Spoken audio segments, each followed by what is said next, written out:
اچھا، کبھی یہ سوچا ہے کہ ہم اپنی پہلی زبان یعنی مادری زبان اتنی آسانی سے بنا کسی محنت کے کیسے سیکھ جاتے ہیں؟ لیکن جب دوسری زبان سیکھنے کی باری آتی ہے تو اتنی مشکل کیوں ہوتی ہے؟ اس سارے معاملے کا جواب صرف دو لفظوں میں چھپا ہے۔ ایک ہے اکتساب اور دوسرا ہے آموزش۔ اب یہ سننے میں تو ایک جیسے لگتے ہیں، لیکن ان کا فرق سمجھنا زبان سیکھنے کے پورے پروسیس کو سمجھنے کے لیے بہت ضروری ہے۔ تو آئیے اس گتھی کو سلجھاتے ہیں۔ تو زبان سیکھنے کے یہ دو بنیادی طریقے آخر ہے کیا، اور ان دونوں میں فرق کیا ہے؟ چلیں ایک ایک کر کے ان کو سمجھتے ہیں اور شروعات کرتے ہیں سب سے قدرتی طریقے سے۔ تو پہلا راستہ ہے اکتساب۔ اس کو ایسے سمجھیں کہ یہ زبان سیکھنے کا ایک بالکل قدرتی، آلموسٹ جادوئی طریقہ ہے جو ہم سب کے ساتھ بچپن میں خود بخود ہو جاتا ہے۔ تو یہ اکتساب اصل میں ہے کیا؟ یہ لاشعوری طور پر زبان کو اپنے اندر جذب کرنے کا عمل ہے۔ مطلب اس میں کوئی کتاب نہیں، کوئی استاد نہیں، کوئی باقاعدہ کوشش بھی نہیں، بس ماحول سے زبان خود ہی آ جاتی ہے۔ ہندی میں اسی کو ارجن کہتے ہیں۔ تو اکتساب کا پورا عمل کام کیسے کرتا ہے؟ دیکھیں، یہ ایک مکمل طور پر فطری عمل ہے۔ بچے کو اس کے لیے کوئی محنت نہیں کرنی پڑتی، وہ تو بس اپنے گھر والوں کو، اپنے آس پاس کے لوگوں کو سنتا ہے اور زبان خود بخود اس کا حصہ بنتی چلی جاتی ہے۔ اسی لیے اسے حصول بھی کہتے ہیں، یعنی وہ چیز جو خود حاصل ہو جائے۔ لیکن سوال یہ اٹھتا ہے کہ آخر یہ ہوتا کیسے ہے؟ کیا یہ کوئی جادو ہے؟ تو مشہور ماہر لسانیات نوم چومسکی کا مطابق ہاں، یہ ایک طرح کا جادو ہی ہے۔ وہ کہتے ہیں کہ ہر بچے کے دماغ میں پیدائشی طور پر ایک لینگویج ایکوزیشن ڈیوائس یعنی LAD پہلے سے ہی موجود ہوتا ہے، اور یہی ڈیوائس زبان کو خود بخود سیکھنے میں مدد کرتا ہے۔ ٹھیک ہے، تو یہ تو تھا قدرتی طریقہ۔ اب آتے ہیں دوسرے راستے پر جو اس سے بالکل مختلف ہے۔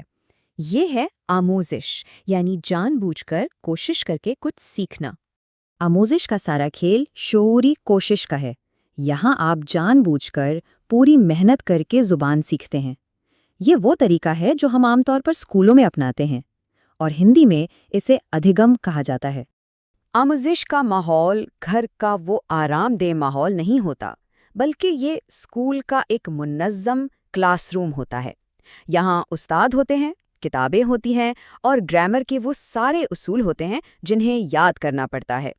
یہ طریقہ اکثر دوسری زبان سیکھنے کے لیے استعمال ہوتا ہے، جیسے کہ انگریزی یا کوئی اور غیر ملکی زبان۔ اب اس طریقے کے پیچھے جو نظریہ ہے وہ اسکنر اور پاولوف جیسے ماہرین کا ہے۔ ان کا ماننا تھا کہ ہم زبان نقل کر کے، بار بار مشق کر کے اور رٹا لگا کر سیکھتے ہیں۔ یاد ہے نا اسکول میں ہم کیسے پہاڑیں اور نظمیں رٹتے تھے؟ بس سمجھ لیں کہ یہ وہی طریقہ ہے۔ تو اب ہمارے پاس دو بالکل الگ الگ تصویریں ہیں، ایک قدرتی اور دوسری محنت والی۔ اب وقت آ گیا ہے کہ ان دونوں کو آمنے سامنے رکھ کر دیکھیں تاکہ فرق بالکل واضح ہو جائے اور سارا معاملہ دودھ کا دودھ اور پانی کا پانی ہو جائے۔ اگر ان دونوں کے فرق کو صرف ایک لائن میں بتانا ہو تو وہ یہ ہے: اکتساب ایک فطری عمل ہے جبکہ آموزش ایک شعوری کوشش ہے۔ یہ سب سے اہم نقطہ ہے جو یاد رکھنے والا ہے۔ تو یہاں فرق بالکل صاف ہے۔ ایک طرف اکتساب ہے جو گھر کے غیر رسمی ماحول میں بغیر کسی محنت کے ہوتا ہے، اور اس سے ہم اپنی مادری زبان سیکھتے ہیں۔ دوسری طرف ہے آموزش جو اسکول کے رسمی ماحول میں پوری محنت اور کوشش کے ساتھ ہوتی ہے، اور اس سے ہم دوسری زبان سیکھتے ہیں جس میں گرامر کے اصولوں پر خاص توجہ دی جاتی ہے۔ چلیں جی، اب دیکھتے ہیں کہ یہ سب کتنا سمجھ میں آیا ہے۔ تیار ہیں ایک چھوٹے سے کوئز کے لیے؟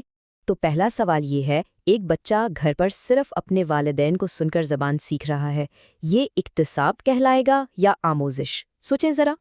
اس کا جواب ہے اکتساب۔ کیوں؟ کیونکہ یہاں دو اہم اشارے ہیں۔ پہلا، یہ عمل بالکل فطری ہے، اور دوسرا، یہ گھر کے ماحول میں ہو رہا ہے، کسی اسکول میں نہیں۔